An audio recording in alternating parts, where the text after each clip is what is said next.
Hello. അപ്പോൾ ഇന്നത്തെ എൻ്റെ റെസിപ്പി നല്ലൊരു ഇറച്ചിച്ചോറാണ്. ബീഫ് വെച്ചുണ്ടാക്കുന്ന നല്ലൊരു സൂപ്പർ ടേസ്റ്റി ഇറച്ചിച്ചോറാണ് കേട്ടോ. അപ്പോൾ ഇതെങ്ങനെ തയ്യാറാക്കി എടുക്കുന്നതെന്ന് നോക്കാം. അപ്പോൾ ഇതിന് വേണ്ടിയിട്ട് ഞാനൊരു കുക്കർ അടുപ്പത്തോട്ട് വെച്ചിട്ടുണ്ട്. അതിലേക്ക് ഒരു 3-4 ടേബിൾ സ്പൂൺ വെളിച്ചെണ്ണ ഒഴിച്ചു കൊടുക്കാം.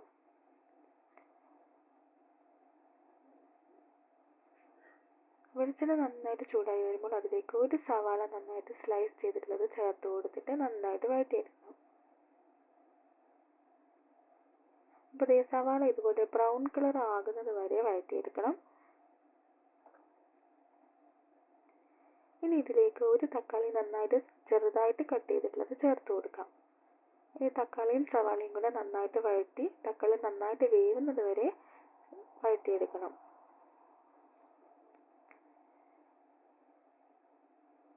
അപ്പോൾ തക്കാളിയുടെ നന്നായിട്ട് വഴന്നു വന്നിട്ടുണ്ട്. നല്ല മാഷായിട്ട് വരുന്നത് വരെ വഴറ്റിയെടുക്കണേ.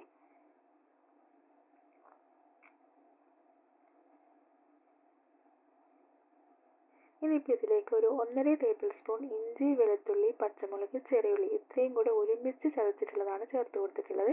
എല്ലാം കൂടെ ഒരു 1.5 ടേബിൾ സ്പൂൺ മതി. ഇനി ഇത് നന്നായിട്ടൊന്ന് വഴറ്റിയെടുക്കാം.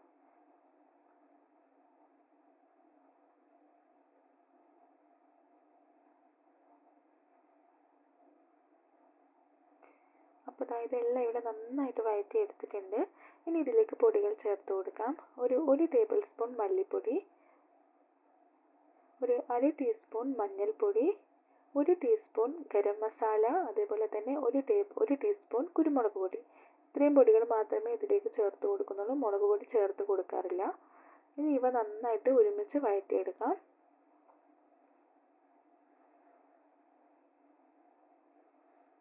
അപ്പോൾ ഇനി ഇതിലേക്ക് ബീഫ് ചേർത്ത് കൊടുക്കാം. എല്ലോട് കൂടിയിട്ടുള്ള ബീഫാണിത്. എപ്പോഴും എല്ലോട് കൂടിയിട്ടുള്ള ബീഫ് എടുക്കുമ്പോഴാണ് ഇറച്ചിച്ചോറിന് നല്ലൊരു ടേസ്റ്റ് കിട്ടുന്നത്. ഇനി ആവശ്യത്തിനുള്ള ഉപ്പ് കൂടെ ചേർത്തിട്ട് ഇത് നന്നായിട്ടൊന്ന് മിക്സ് ചെയ്തെടുക്കാം.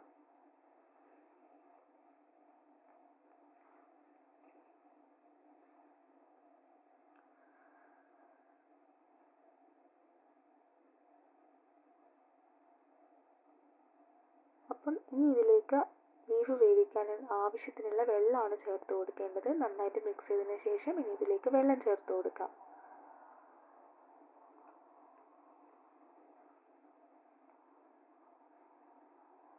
ഇനി കുക്കർ അടച്ച് വെച്ചിട്ട് സാധാരണ ബീഫ് വേവിക്കുന്നത് എത്ര സമയമാണോ അത്രയും സമയം നമുക്ക് വേവിച്ചെടുക്കാം.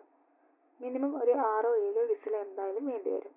അപ്പോൾ ബീഫ് ഇവിടെ നന്നായിട്ട് വെന്ത് വന്നിട്ടുണ്ട്. ഇനി ഇതിലേക്ക് ഒരു ചെറുനാരങ്ങയുടെ പകുതി ജ്യൂസാണ് ചേർത്ത് കൊടുക്കുന്നത്. ചെറിയ ചെറുനാരങ്ങയാണെങ്കിൽ ഒന്ന് മുഴുവൻ എടുക്കാം, വലുതാണെങ്കിൽ ഒരു പകുതി മതിയാകും. അതേപോലെ തന്നെ കുറച്ച് മല്ലിയിലയും കുറച്ച് കറിവേപ്പിലയും കൂടെ ചേർത്ത് കൊടുത്തിട്ട് നന്നായിട്ടൊന്ന് മിക്സ് ചെയ്തതിന് ശേഷം ഒന്ന് തിളപ്പിച്ചെടുക്കാം.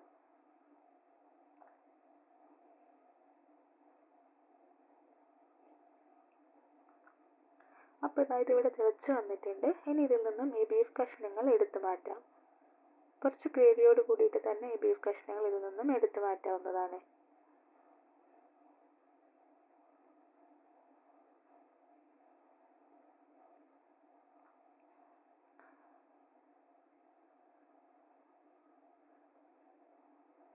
അപ്പോൾ ഇനി ഈ ബാക്കിയുള്ള ഈ ഗ്രേവിയിലോട്ട് നമുക്ക് അരി വേവിക്കാൻ ആവശ്യത്തിനുള്ള വെള്ളം ചേർത്ത് കൊടുക്കാം. ജീരകശാല റൈസാണ് ഇതിന് എടുക്കുന്നത്.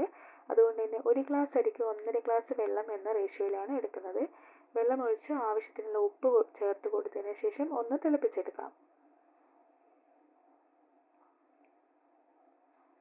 അപ്പോൾ വെള്ളം ഇവിടെ നന്നായിട്ട് തിളച്ച് വന്നിട്ടുണ്ട്.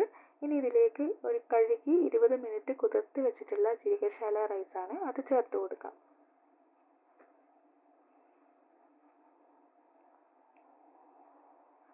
ഇനി നന്നായിട്ടൊന്ന് മിക്സ് ചെയ്തതിന് ശേഷം ഇത് വേവിച്ചെടുക്കാം. കുക്കർ അടച്ച് വെച്ചിട്ട് ഞാൻ വിസിലിട്ട് കൊടുത്ത് വിസിൽ വരുന്ന രീതിയിലല്ല വേവിച്ചെടുക്കുന്നത്. സാധാരണ ഒരു പാത്രം എങ്ങനെയാണോ അടച്ചു വെക്കുന്നത് അതേപോലെയാണ് അടച്ചു വെച്ചിട്ടുള്ളത്. ഇടയ്ക്ക് 1-2 പ്രാവശ്യം ഇളക്കി കൊടുത്തിട്ട് സാധാരണ നെയ്ച്ചോറ് വേവിച്ചെടുക്കുന്ന പോലെ തന്നെയാണ് ഇത് വേവിച്ചെടുക്കുന്നത്.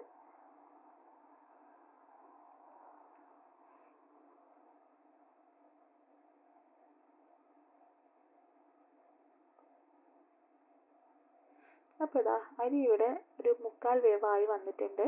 വെള്ളമൊക്കെ നന്നായിട്ട് വറ്റി. ഇനിയിപ്പോൾ ഇതിലേക്ക് നമ്മൾ നേരത്തെ മാറ്റി വെച്ചിട്ടുള്ള ബീഫാണ് ചേർത്ത് കൊടുക്കേണ്ടത്. ആ ബീഫ് ആ ഗ്രേവിയോട് കൂടിയിട്ട് ചേർത്ത് കൊടുക്കാം. അതേപോലെ തന്നെ ഒരു 2-3 ടേബിൾ സ്പൂൺ നെയ്യ് കൂടെ ഈ ഒരു സമയത്ത് ഇതിലേക്ക് ചേർത്ത് കൊടുക്കാം.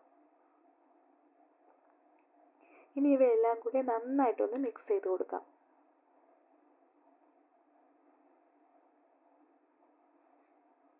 ചോറ് എപ്പോഴും ഒരു 1/4 വേവാവുന്ന സമയത്ത് തന്നെ ബീഫ് ചേർത്ത് കൊടുക്കണം. മുഴുവൻ വേവുന്നത് വരെ കാത്തിരിക്കാൻ പാടില്ല.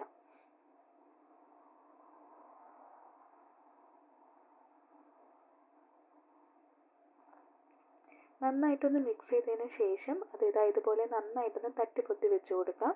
എന്നിട്ട് കുക്കർ അടച്ച് വെച്ചിട്ട് നല്ല ലോ ഫ്ലെയിമിൽ ഒരു 20 മിനിറ്റ് ദം ചെയ്തെടുക്കണം. അപ്പോൾ ഒരു 20 മിനിറ്റ് കഴിഞ്ഞിട്ട് ഞാനിവിടെ ഓപ്പൺ ചെയ്തിട്ടുണ്ട്. ചോറൊക്കെ നല്ല പെർഫെക്റ്റ് ആയിട്ട് വെന്ത് വന്നിട്ട് ഒട്ടും തന്നെ വെന്ത് പോവുകയോ ഒന്നും ചെയ്തിട്ടില്ല. വളരെ ടേസ്റ്റി ആയിട്ടുള്ള നല്ല പെർഫെക്റ്റ് ആയിട്ടുള്ള ഇറച്ചി ചോറാണ് കേട്ടോ. എല്ലാവരും ഒന്ന് ട്രൈ ചെയ്ത് നോക്കൂ. എന്നിട്ട് നിങ്ങൾക്ക് ഇഷ്ടപ്പെടുകയാണെങ്കിൽ എനിക്ക് ലൈക്ക് ചെയ്യാനും സബ്സ്ക്രൈബ് ചെയ്യാനും മറക്കരുത്. Thank you.